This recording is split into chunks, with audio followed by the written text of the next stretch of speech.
প্রতি বছর ঈদের আমেজে ডজন খানেক সিনেমা মুক্তির মিছিলে মুখর থাকলেও এবারের প্রেক্ষাপট কিছুটা ভিন্ন। এখন পর্যন্ত ঈদুল আজহার দৌড়ে মাত্র 2টি সিনেমার সরব উপস্থিতি লক্ষ্য করা যাচ্ছে, একটি সাকিব খানের রকস্টার আর অন্যটি মেজবাউর রহমান সুমনের রইদ। সিনেমার সংখ্যা নিয়ে যখন দর্শকের নানা প্রশ্ন আর আলোচনায় মগ্ন, ঠিক তখনই আশার আলো দেখালেন চিত্রনায়ক আরেফিন শুভ।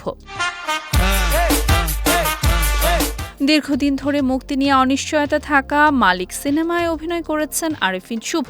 তবে সাম্প্রতিক এক রহস্যময় লুকে হাজির হয়ে ভক্তদের মাঝে নতুন করে আশার সঞ্চার করেছেন এই নায়ক। 15 মে নিজের ফেসবুক পেজে 3টি ছবি প্রকাশ করেছেন শুভ, যেখানে তাকে দেখা গেছে একদমই ভিন্ন আঙ্গিকে। লম্বা চুল আর সুবিন্যস্ত দাড়িতে শুভর সেই রুক্ষ রহস্যময় লুক মুহূর্তেই নেটিজেনদের নজর কেড়েছে।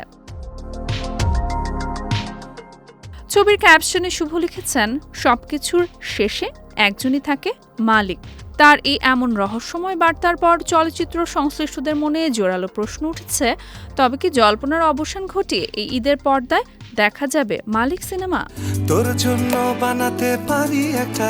শুভর সেই পোস্টের নিচে মন্তব্যের ঘরে ভক্তরা তাদের মিশ্র প্রতিক্রিয়া জানিয়েছেন।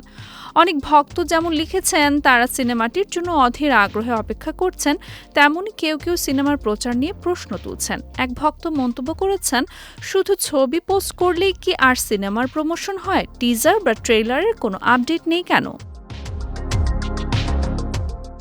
অন্যদিকে মালিক সিনেমার মাধ্যমে দীর্ঘ প্রায় 4 বছর পর বড় পর্দায় জুটি বাঁধছেন আরেফিন শুভ ও বিদ্যা সিনহা মিম।